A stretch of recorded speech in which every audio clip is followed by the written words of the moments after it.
Hey guys, today I have a really cool video for you. I was invited to Prague and I could try the new Somnium VR1 headset, the PC VR headset. And I had enough time to tell you what I think about the headset. It's not the final version, but very close to the final version. So I can tell you a lot of this headset. My name is Thomas and you're watching VoodooDE VR. Thank you to my sponsors, Woodghost VR, Open Events and Virtual Escape. Let's have some fun with the video and let's go. VoodooDE. Okay guys, so how did it work? So they invited me to Prague and it was so cool because they didn't only show me the headset, they showed me the office, the production and all this stuff. They showed me everything from the beginning, from the concept, from the design of the main board. They even showed me the machine that they use to produce the main board. That's insane. There's a machine that picks up the small parts and puts them on the main board. Insane. Also, there was a machine to test lenses and dead pixels and whatever stuff. It's insane. Yeah. Was really cool. And they even showed me a video of the mass production, that takes also place in the EU, in the European Union, in the Czech Republic. Insane, awesome. So let's talk about the headset. The comfort was pretty good. Was pretty good. I could use it for hours. I think that's no problem. It's modular, so you can unscrew it and then use another head strap. For example, the Deluxe Audio Strap. I tried the Deluxe Audio Strap and to be really honest, I loved it more than the original headset from the VR1. I mean, it depends on you. The weight with the original strap is 850 gram, with the Deluxe Audio Strap 1012 gram. It's pretty heavy as you see, but it's still comfortable, it's fine. Some people ask me if there's a separate software or if you just can connect it and then run Steam VR. Yes, you need a software, but I cannot show it to you because it's not final. All in all, the software, even in this early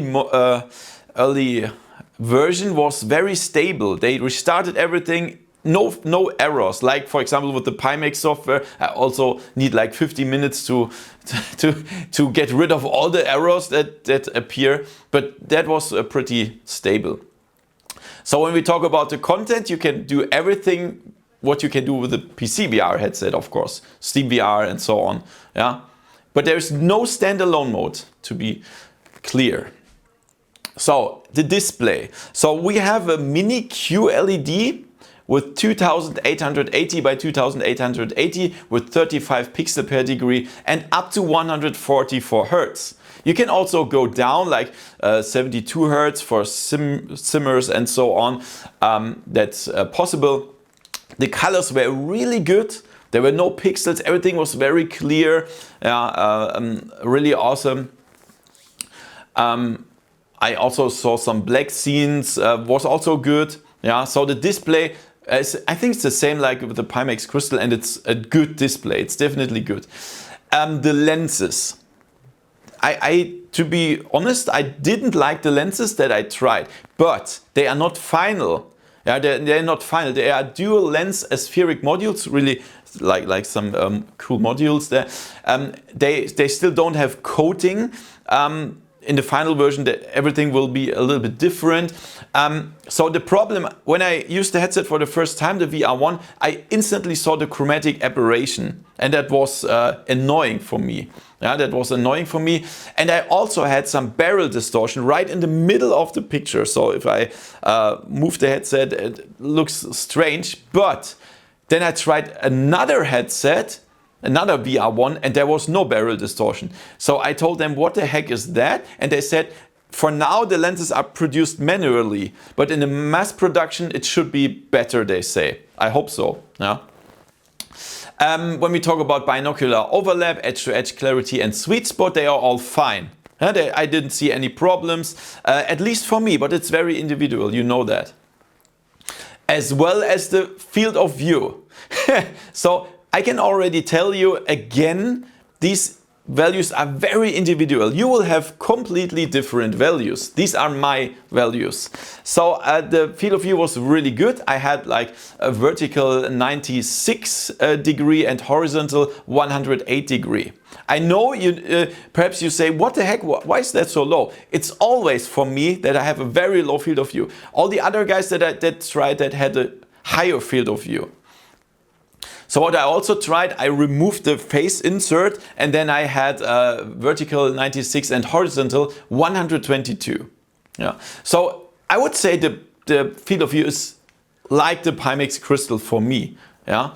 It's bigger than the Quest 3, for example. For me, it's fine. It's absolutely fine, the field of view. Tracking and controller, we have Lighthouse. Yeah, we have Lighthouse, and then that means we can use the index controllers or whatever Lighthouse is supported. For example, you can also use the full body tracking, Tundra tracker, wiht tracker, and stuff. But also people ask me, no, there will be no inside-out tracking. Yeah, only Lighthouse tracking, that's for sure. Then I tried the pass-through. So they have built in two 12 megapixel cameras with 4056 by 3040 resolution with a field of view of 125 by 100. And the pass-through is definitely much better than the Quest 3 pass-through mixed reality. Yeah, definitely. There's still some grain stuff, but it's absolutely fine, even when it's dark. Yeah, that was really nice. So I tried it, for example, with just watching the pass-through, but I also played a mixed reality game with the VRGineers simulator. Yeah. The jet simulator, and that was insane. I could so when you look out of the cockpit, you see the virtual world, and when you look down inside the cockpit, you see your real world, the real cockpit, and you can see the buttons very clear. Even in dark areas of the cockpit, you see everything.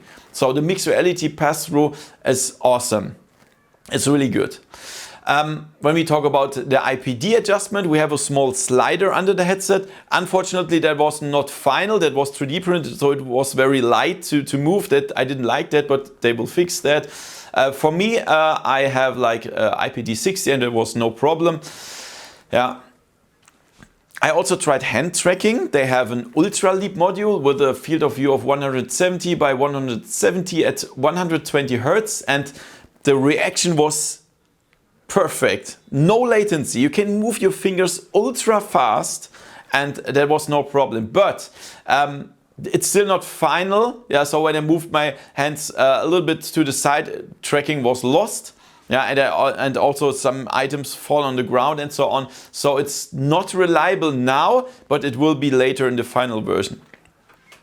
The cable is 6 meters long, that's pretty good, and we have at the side of the headset USB-C, and at the other side DisplayPort and USB, and that's pretty fine. We also have a power plug, because when you the strange thing is when you buy it with a mixed reality module, then you have two cables on the Somnium VR1. That I think it's really strange. That felt a little bit strange, but yeah. It is like it is. People wearing glasses, you will be able to buy prescription lenses with a magnetic adapter, so this is also no problem. We have 3 USB-C ports inside the Somnium VR1 that you can use for anything. Yeah, perhaps some additional accessories that will come in the future, whatever. Yeah. And the minimum requirements, they talked only about the graphic cards. You will need likely an RTX 3080, which is pretty high, but I mean it's a high-end VR headset. Don't play it with a 1070 or something, 1080 or yeah. Don't do it. It doesn't make sense. It's a high-end PC VR headset, high resolution, so you need a strong PC. Yeah. All in all, it has a modular design. That means when you check out the headset, you will see the screws. You will see every screw. It's not a design fault. they want it to look like that. So that it should look like an industrial design where you can remove everything. That's pretty cool. And they also showed me how to remove that and so on. The headset is completely open source, so it's nice for developers. You get access to all the data of every sensor. That's nice, yeah. You can handle all the stuff, eye tracking and all that stuff. Yeah. I also tried eye tracking, by the way. And I had a mixed reality pass-through, and there was a line where I looked, and that works pretty good. I mean, eye tracking everywhere works good in the headset. That's not a problem. So, so who is that headset meant for? I mean, not for casual gamers. That's for sure, right? It's for sure. But I think, yeah, it's for PC VR hardcore gamers, in my opinion, and also people that want to play simulations, like the mixed reality simulator and so on. That's for sure. It has a very good display, so people that need to read some text, like in the simulators, that's very important. And yeah, all the accessories are optional. The modules, that's also cool. And yeah, the unique features, in my opinion, if you want a modular headset where you can do whatever you want with, and the most important thing, if you don't like a headset that's produced in China, that's the most unique feature, because everything inside this headset is produced in the European Union. Yeah, I think. Is there any other headset that's?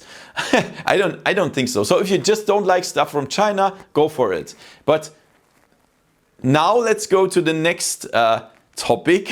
When we talk about production in the European Union, what does it mean? Yes, a high price, of course. Yeah, but we have completely other laws and so on. So everything is much more expensive. So the headset price will start at 1,899 euro. Likely, it could change a little bit, but that's what they told me. In the lowest version without any modules. Holy moly.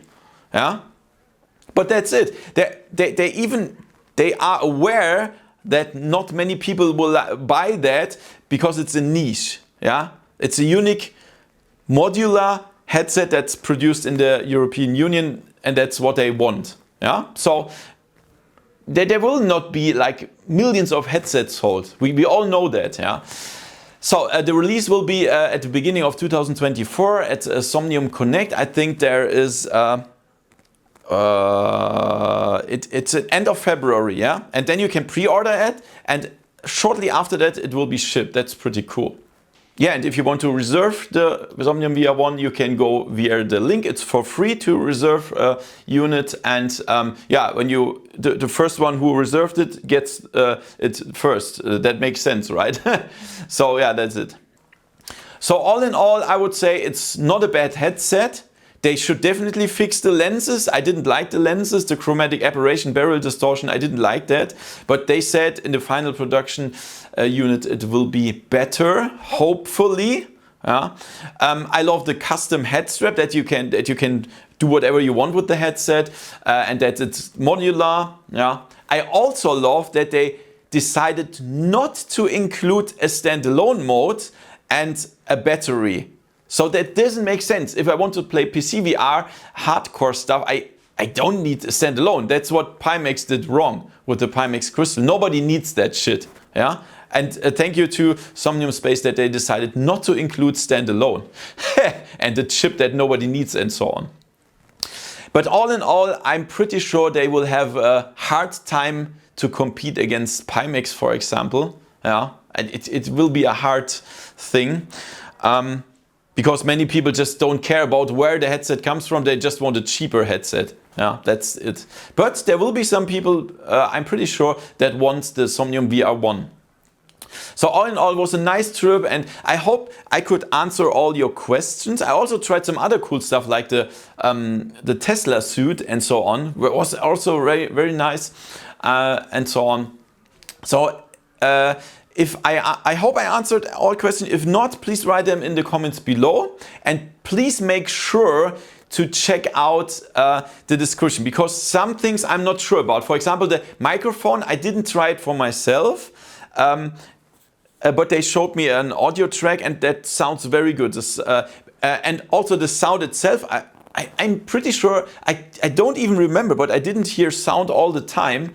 So I'm just not sure. I don't want to talk about the sound, but because I don't remember that I even heard sound. But check out please the description. It's very important. Sometimes there will be some changes and so on. So for example, the price. So make sure to check out the description. I hope you like it. If yes, give me a thumbs up, subscribe and see you next time in virtual reality. See ya! VoodooDE